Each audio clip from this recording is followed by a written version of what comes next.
and just try to get better.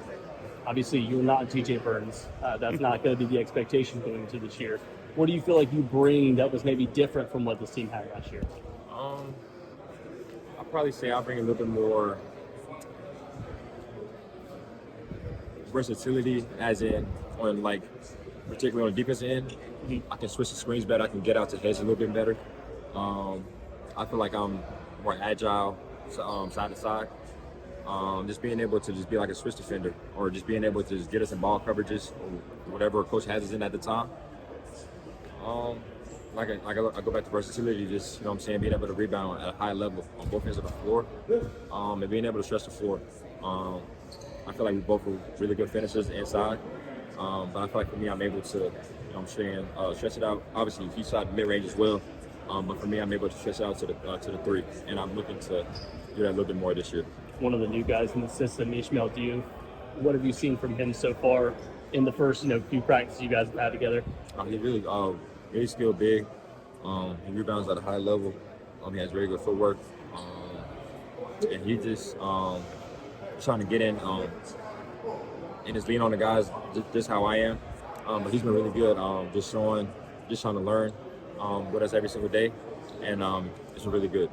How long? I was going to ask you, how much do you want to personally kind of wipe the slate clean from the team success that you've had the last 2 years and actually have that this year? I want to wipe it completely clean. I don't go through my day just thinking about what happened at Louisville, or whatever, or just looking for reasons or why it happened or why it happened the way it did, but just accepting it for what it is, and understand that every day is a new day, and that I'm where I'm supposed to be, and that every single day when I'm putting this work is for I have a purpose, and what I'm working towards every single day, and that's why I feel like when I'm focusing on that, that's when I feel better. How long have you known Levi Watkins? And how long? And then how much did you consider any other school other than NC State after you hit the portal? I know this is my freshman year of high school. Yeah, my freshman year of high school. I had interest to go to. I was thinking about committing to Pitt, but also I chose NC State and some other schools here and there. But I just never got to the point where I could actually see myself at another school. I just, you know what I'm saying, I went on my visit and then I committed 2-3 days later. Is part of that because of the trust of knowing Levi so long? Yeah, and also some of my former coaches vouching for Coach Keats, and having a connection with someone, with a coach or someone that I'm with every single day is big for me. And the people around me just told me that they know him, and he's a solid guy. And I also know Levi as well. And then they had a coach on the staff that left that recruited me when he was at Kentucky. Joe Justice. Yeah. So it's not like I just came into a situation where I didn't know anybody. So I had a little bit of connection with somebody. When you think back, you're playing NC State in the ACC tournament. Sky Clark is going bonkers. And then they make it to the ACC title game. They make it to the Final Four. When you reflect back, how crazy is that run from the other side? Yeah, it was different. It was definitely something exciting to watch. Once they won the tournament and they were going to play in March, and they just kept winning. It was just you started I started to root for them, and I wanted them to actually win it. And I'm thinking how can they beat Purdue? You know what I'm saying? When they get to the Final Four, I'm thinking how are they going to manage to beat Purdue? But the whole time from when they played us that Tuesday until the end was spectacular.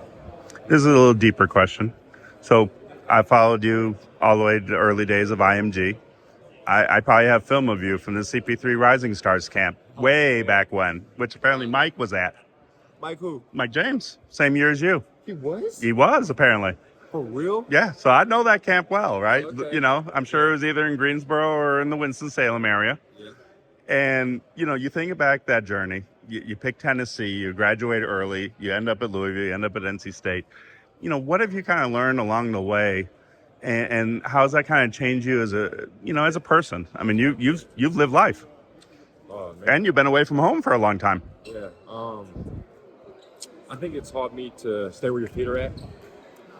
I think when I was 17, coming into my freshman year at Tennessee, I was a little bit naive and kind of thinking like, okay, like it's gonna happen this way, and then I'm just gonna go, go to the NBA, which that's not how it happened. Like I had to learn how to actually work. I feel like as a kid growing up, like I already knew how to work, but it was just about like the intensity level, making sure you're taking care of your body. When I was younger, I would just eat whatever I want, but as I've got through college, like starting from my freshman year, like I can think back now, I was eating K's, all types, Zaxby's, all types, whatever. But then now, like I'm pretty strict on what I put in my body, because I understand that I have to perform at a high level, at an elite level, and I'm a competitor. Sure. So I never want like when someone comes to see me play, I never want them to have like a bad review. I never want to play bad, and I never want anyone to think that I'm this and that or whatever. But all that's neither here nor there. Like I just come in every single day and just work every single day. But I think the main thing is just taught me to stay where your feet are at. Yeah. And just try to get better every single day. And That's really it. then my other question I've always pondered, I think at a different age, you probably wanted to be a small forward, right? Like, Right? people keep saying that to me. Okay, in high school? You tell me in high school you liked the idea of being a power forward? I think the way Because I just wondered how the last few years, like, you became a dominant inside post player. Yeah. And I'm sure that was a journey too, because I'm sure at one point, did you want to be a small forward? And now you realize, man, I am really good in the post. I think People can't stop me down here. I think it was more so like, I don't know, like I was just playing, like not like I was playing to my strengths, like more so when I was younger, like I was more skinnier. Mhm. I wasn't as strong, but I was bigger than everyone. And I could shoot the ball really well when I was younger. I could still shoot it well. You hit a 3 against State. Let coach know that. Yeah, so I think damn. You're not buying that one, huh? Yeah, nah. What was the question again? I was just wondering if you felt like you accepted being a full-blown in the paint bruiser I think post player. yeah, I mean, I think when I got to Tennessee, like, you know what I'm saying, like, and I'm trying to play, and like, you know what I'm saying, I'm playing the SEC too. I mean, you're bumping bodies with DJ Burns. Yeah, like, you know what I'm saying, so I had to put on a little bit of weight, and then, you know what I'm saying, like the way we was playing at Tennessee, it just wasn't like, you know what I'm saying, it wasn't like a free flow offense. You know what I'm saying, it was pretty much more systematic. And that also taught me discipline as well. I don't know. I just adapted to, you know what I'm saying, where I've been. Sure. And I feel like I've put myself on a really good trajectory since my freshman year.